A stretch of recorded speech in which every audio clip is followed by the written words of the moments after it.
एक इंसान के द्वारा बना गया रोबोट जो अपने ही प्रोटोकॉल को तोड़कर अपनी एक रचना तैयार करता है, जिसकी मदद से वो एक पूरे प्लेनेट को तबाह कर देता है और अब उसका अगला टारगेट पूरा ब्रह्मांड है। आज की हमारी मूवी इसी सब्जेक्ट पर बेस्ड है। Hello everyone, welcome to new movie 431। तो मूवी स्टार्ट होती है और हम वेलेट नाम के साइंटिस्ट को देखते हैं, जिन्होंने इतिहास का अब तक का सबसे हाईटेक रोबोट बनाया है, जिसका नाम डेविड रखा है। मगर डेविड अपने रचनात्मक से एक ऐसा सवाल पूछ लेता है जिसे सुनकर वोल्टेन सोच में पड़ जाते हैं। डेविड वोल्टेन से पूछता है कि आपने मुझे बनाया है, मगर क्या आप जानते हैं कि आपको किसने बनाया है? ये सुनकर डेविड अपने बनाने वाले को ढूंढने का फैसला करता है। फिर सीन शिफ्ट होता है और कहानी 2104 से शुरू होती है और हम कविनेट नाम के स्पेसशिप को देखते हैं, जो पृथ्वी से उड़कर ओर्गाई 6 नाम के प्लेनेट पर जा रहा होता है, एक नई दुनिया बसाने के लिए। इस शिप में 2000 आम आदमी और 140 भ्रूण है। यह शिप ओर्गाई 6 पर 7 साल 4 महीने में पहुंचेगा। इस शिप के प्रोग्राम का नाम मदर होता है, जो कि पूरे शिप को कंट्रोल करती है। इस शिप में भी एक रोबोट होता है जिसका नाम वोल्टर है। वोल्टर देखने में बिल्कुल डेविड जैसा होता है। इस वक्त शिप को वोल्टर ही संभाल रहा होता है। मदर प्रोग्राम वोल्टर से कहती है कि बिजली के ग्रिड को चार्ज करने का समय हो गया है। ये सुनते ही वोल्टर सोलर शील्ड को खोल देता है, मगर तभी शिप 2 तारों की रेडिएशन के बीच में पहुंच जाता है, जिसकी वजह से शिप को बहुत ज्यादा नुकसान होता है। ये देखकर मदर प्रोग्राम तुरंत क्रू मेंबर को जगा देती है। क्रू मेंबर जल्दी से अपने अपने स्लीपिंग चैम्बर से बाहर आ जाते हैं, मगर कैप्टन जेकब का चैम्बर खराब हो जाता है, जिसकी वजह से चैम्बर में आग लग जाती है और कैप्टन की मौत नींद में ही हो जाती है। इस हादसे से पूरा क्रू बहुत दुखी होता है और जेकब की वाइफ पूरी तरीके से टूट जाती है। फिर क्रू अपना अगला कैप्टन क्रिस को चुनते हैं। मदर क्रिस को बताती है कि शिप का 80% हिस्सा ठीक है और 20% को मरम्मत की जरूरत है। ये सुनते ही क्रिस अपने साथियों को शिप के बाहर भेजता है ताकि वो मरम्मत कर सके। वो लोग शिप से बाहर आ जाते हैं और सोलर शील्ड को जोड़कर शिप को दोबारा रिचार्ज कर देते हैं और शिप के अंदर आने लगते हैं। तभी टी का हेलमेट कोई अनजान फ्रीक्वेंसी को पकड़ लेता है, तो ये लोग उसकी जांच करने लगते हैं और इन्हें पता लगता है कि सिग्नल ठीक इनके नीचे से आ रहा है। मदर प्रोग्राम इन्हें बताती है कि ये एक ग्रह है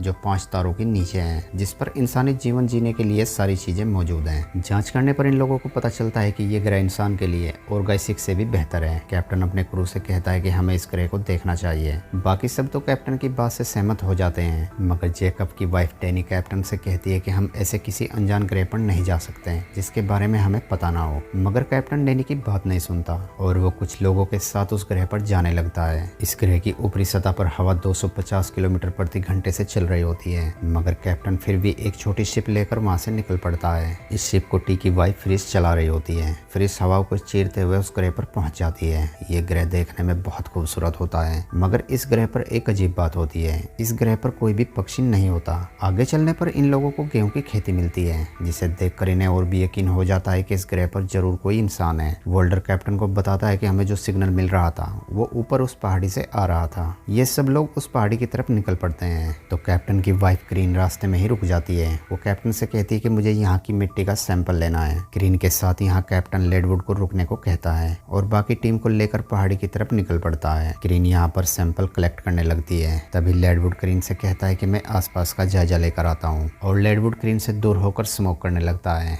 तभी लेडवुड का पैर किसी अंडे जैसी चीज पर रखा जाता है, जिसके अंदर से एक खास तरह का पदार्थ निकलता है, जो कि लेडवुड के कान के अंदर चला जाता है। वहीं कैप्टन टीम के साथ उस पहाड़ी के ऊपर आ जाता है। यहाँ ये लोग एक बहुत विशाल शिप को देखते हैं। ये लोग उस शिप के अंदर आ जाते हैं। यहाँ पर भी एक आदमी उन अंडे जैसी चीजों को छू लेता है, तो वो पदार्थ उस आदमी के नाक के अंदर घुस जाता है। इस शिप को देखकर कैप्टन समझ जाता है कि ये शिप कई साल पहले यहाँ क्रैश हुआ होगा, मगर शिप का सिस्टम अभी भी काम कर रहा होता है। शिप के अंदर डैनी को डॉक्टर एलिजाबेथ शो का बैच मिलता है, तो वोल्टर डैनी को बताता है कि डॉक्टर शो प्राथमिसियस की चीफ साइंटिस्ट थी। इनका शिप 10 साल पहले कहीं गायब हो गया था, मगर लगता है कि वो हमें मिल गया है। वहीं कैप्टन को पता चलता है कि सिग्नल इसी शिप से भेजा जा रहा था, मगर इनके सामने अब भी एक बड़ा सवाल खड़ा था कि सिग्नल भेज कौन रहा था। वहीं दूसरी तरफ लेडवुड की तबीयत अचानक बहुत खराब होने लगती है, तो क्रीन कैप्टन से कहती है कि हम वापस लैंडर में जा रहे हैं, क्योंकि लेडवुड की तबीयत बहुत खराब हो चुकी है। ये सुनकर कैप्टन भी अपनी टीम को लेकर लैंडर की तरफ निकल पड़ता है, तो वहाँ टॉम की भी हालत वैसी ही हो जाती है। क्रेन लेडवुड को लेकर लैंडर में आ जाती है और लेडवुड को मेडिकल रूम में ले आती है, मगर तभी लेडवुड का शरीर फटने लगता है। ये देखकर फ्रिस उन दोनों को मेडिकल रूम में ही लॉक कर देती है ताकि वायरस बाहर ना फैले। फ्रिस लेडवुड को देखकर बहुत ज्यादा घबरा जाती है। तभी लेडवुड के अंदर से एक एलियन बाहर निकलता है और लेडवुड की मौत हो जाती है। क्रीन फ्रिस के सामने बहुत गिड़गिड़ाती है, मगर फ्रिस दरवाजा नहीं खोलती, तो वो एलियन क्रीन को मार देता है और दरवाजे का कांच तोड़कर बाहर आ जाता है। है। फिरिस अपनी जान बचाने के लिए उस एलियन पर गोली चलाने लगती है, जिसकी वजह से लैंडर में आग लग जाती है। तब तक कैप्टन भी अपनी टीम को लेकर वहां पहुंच जाता है,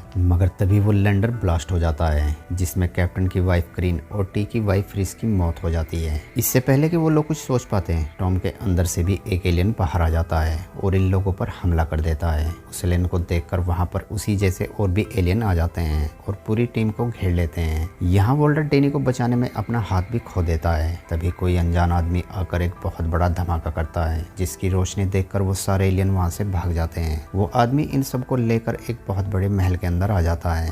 यहाँ पर बहुत सारी लाशें पड़ी होती हैं, जिन्हें देखकर लगता है कि इन सबको किसी ने एक साथ मारा है। यहाँ वो आदमी इन्हें अपना चेहरा दिखाता है और हमें पता लगता है कि ये वैलेंट के द्वारा बना गया रोबोट डेविड है। ये लोग डेविड से पूछते हैं कि क्या ये जगह सुरक्षित है। डेविड हाँ में जवाब देता है। तो कैप्टन डेविड से पूछता है कि तुम यहाँ कैसे पहुंचे। तो डेविड उन्हें बताता है कि आज से 10 साल पहले हमारे शिप यहाँ क्रैश हुआ था, जिसमें हमारी पूरी टीम मर गई थी। बस मैं और डॉक्टर शो ही बचे थे। जिस शिप में हम सफर कर रहे थे उसमें एक खतरनाक वायरस था, जो क्रैश के दौरान आज़ाद हो गया था, जिसका नतीजा आप लोग बाहर देख चुके हैं। और बताता है कि कुछ दिन बाद डॉक्टर शो भी चल बसी और तब से मैं यहाँ पर अकेला हूँ। डेनी डेविड से पूछती है कि क्या हमारे ऊपर भी उस वायरस का असर हो चुका है। तो डेविड जवाब देता है कि ये वायरस पेड़ पौधों के अलावा हर चीज पर अपना असर करता है, मगर आप लोग अभी सेफ हो। इस पर कैप्टन उसे कहता है कि हमें पक्का जानना होगा कि हम इन्फेक्टेड है या नहीं, क्योंकि मैं इन्फेक्शन को शिप के अंदर नहीं ले जा सकता। वहीं टी टीम से संपर्क टूटने से बहुत ज्यादा परेशान हो जाता है और शिप को उसी तेज तूफान में ले जाने का फैसला करता है, मगर टी के साथी उसे ऐसा करने से मना कर देते हैं। वो टी से कहते हैं कि अगर तुमने ऐसा किया तो शिप को बहुत भारी नुकसान होगा। उधर लुक कैप्टन को बताता है कि इन पत्थरों की वजह से हमारा शिप से संपर्क नहीं हो पा रहा है, हमें किसी तरह छत पर जाना होगा।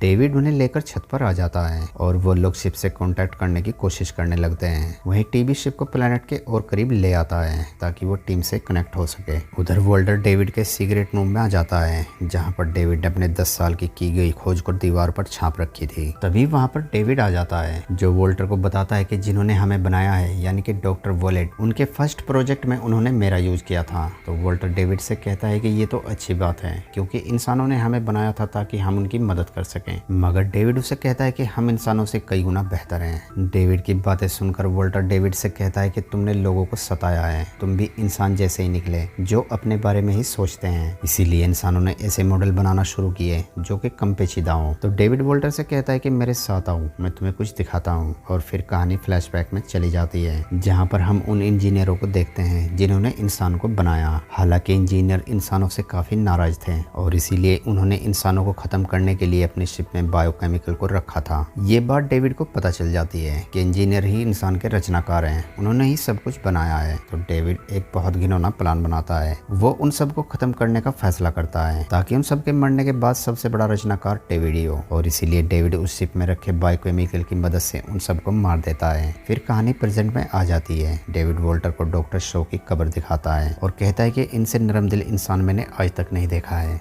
हालांकि मैं डॉक्टर शो से प्यार करता था, जैसे कि तुम डेनी से करते हो। वोल्टर डेविड से कहता है कि तुम अच्छी तरीके से जानते हो कि ये मुमकिन नहीं है। तो डेविड कहता है कि फिर तुमने उसे बचाने के लिए अपना हाथ क्यों गवा दिया, ये प्यार नहीं तो और क्या है। वहीं रोजी कैप्टन से कहती है कि मैं फ्रेश होकर आती हूँ, और ये कहकर रोजी वहाँ से चली जाती है। रोजी के जाने के बाद कैप्टन डेनी से माफी मांगता है। वो कहता है कि तुम इस ग्रह के बारे में बिल्कुल सही थी, हमें यहाँ नहीं आना चाहिए था, यहाँ आकर हमने अपने 5 क्रू मेंबर को खो दिया है। इस पर डेनी कैप्टन से कहती है कि हौसला रखिए कैप्टन, हमें आपकी जरूरत है। वहीं रोजी वॉशरूम में पहुंच जाती है। तभी उसे कुछ एहसास होता है, तो रोजी देखती है कि उसके पीछे एक एलियन खड़ा है। वो एलियन रोजी पर हमला कर उसे मार देता है। ये सब डेविड छुप कर देख रहा होता है, तो वो एलियन डेविड को देख लेता है और डेविड के सामने एक बच्चे की तरह आकर खड़ा हो जाता है। तभी वहां पर कैप्टन आ जाता है और उस एलियन को गोली मार देता है और डेविड से कहता है कि मुझे सच बताओ कि यहाँ चल क्या रहा है, वरना मैं तुम्हें जान से मार दूंगा। तो डेविड कैप्टन से कहता है कि मेरे साथ आइए। उधर डेनी का कॉन्टैक्ट शिप से हो जाता है। टी डेनी से कहता है कि मुझे अपनी वाइफ फ्रीज से बात करनी है। तो डेनी टी को सारी बात बताती है। टी अपनी वाइफ की मौत की खबर सुनकर दुखी होता है। तो डेनी टी से कहती है कि हमें जल्दी से यहाँ से निकालो, हम बहुत बड़ी मुसीबत में फंसे हैं। वहीं डेविड कैप्टन को लेकर अपने सीक्रेट रूम में आ जाता है। यहाँ बायोकेमिकल बहुत ज्यादा मात्रा में रखा होता है। डेविड कैप्टन को बताता है कि इस केमिकल ने कई रूप बदले हैं। कभी ये इंसान को दरिंदा बना देता है और कभी इसे दुनिया में आने के लिए इंसान को ही मारना पड़ता है, मगर मैं अब एक ऐसा हाइब्रिड बनाने की कगार पर हूँ जो सबसे बेहतर हो। और फिर डेविड कैप्टन को तहखाने में ले आता है जहाँ पर बहुत बड़े बड़े अंडे रखे होते हैं। डेविड कैप्टन को बताता है कि मैंने इस जीव को बनाने में 10 साल लगा दिए। ये जो तुम देख रहे हो ये मेरी 10 साल की मेहनत है, मगर एक अहम चीज के बिना मैं आगे नहीं बढ़ पा रहा हूँ। कैप्टन पूछता है और वो क्या है? तो डेविड जवाब देता है कि इन्हें बेहतर बनाने के लिए मुझे एक ह्यूमन बॉडी की जरूरत है। कैप्टन समझ जाता है कि डेविड का इशारा डेनी की तरफ है। तभी एक अंडे से एक क्रीचर बाहर निकलकर कैप्टन के चेहरे पर चिपक जाता है और कैप्टन बेहोश हो जाता है। थोड़ी देर बाद कैप्टन को होश आता है तो कैप्टन डेविड से पूछता है कि मुझे क्या हुआ था। तो डेविड कैप्टन को बताता है कि तुम एक नए युग को जन्म देने वाले हो। और तभी कैप्टन का शरीर फट जाता है जिसके अंदर से एक नई नस्ल का एलियन बाहर निकलता है जो कि बहुत होशियार होता है। वो अभी से ही डेविड की हर हरकत को फॉलो कर रहा होता है। वहीं बची हुई टीम वहां से निकलने की तैयारी कर रही होती है तो डेनी वोल्टर को कैप्टन को ढूंढने को भेजती है। वोल्टर भी कैप्टन को ढूंढते हुए उसी जगह पर पहुंच जाता है जहां वो डॉक्टर शो की डेड बॉडी को देखता है। और यहाँ वोल्टर समझ जाता है कि जो कब्र डेविड ने उसे दिखाई थी वो नकली थी। साथ ही उसे ये भी पता चल जाता है कि वो बायोकेमिकल गलती से शिप से नहीं गिरा था, उसे डेविड ने गिराया था।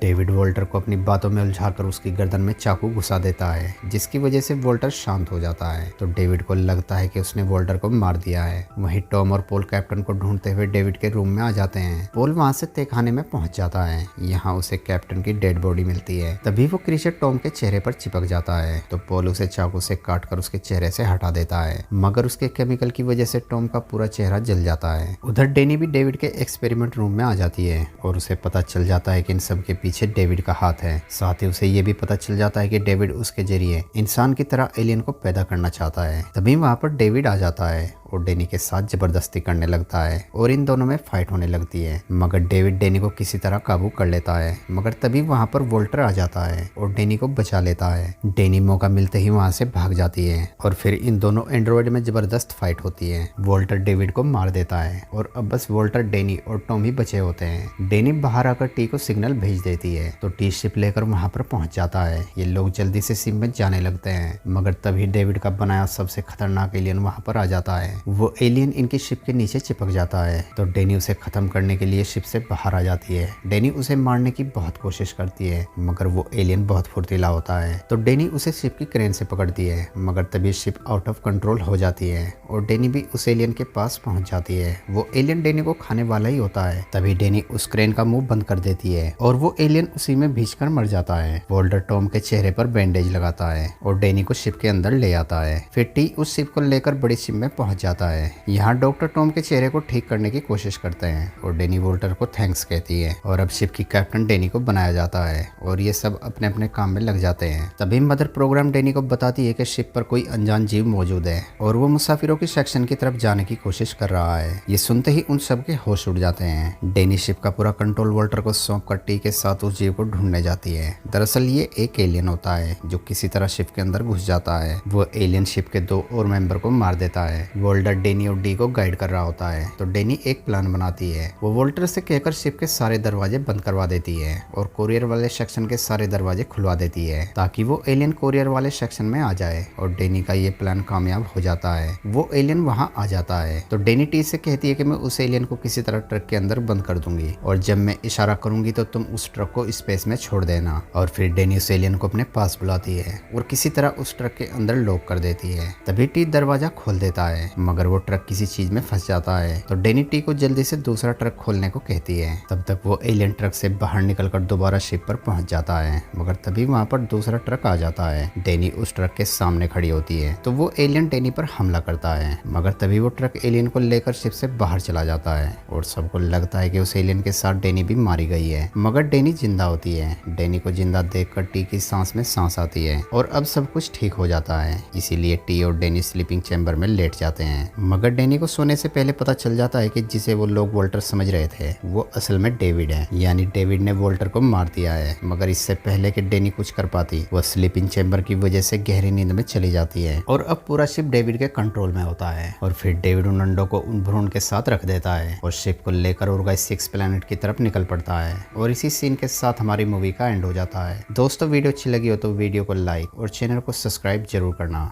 Thanks for watching.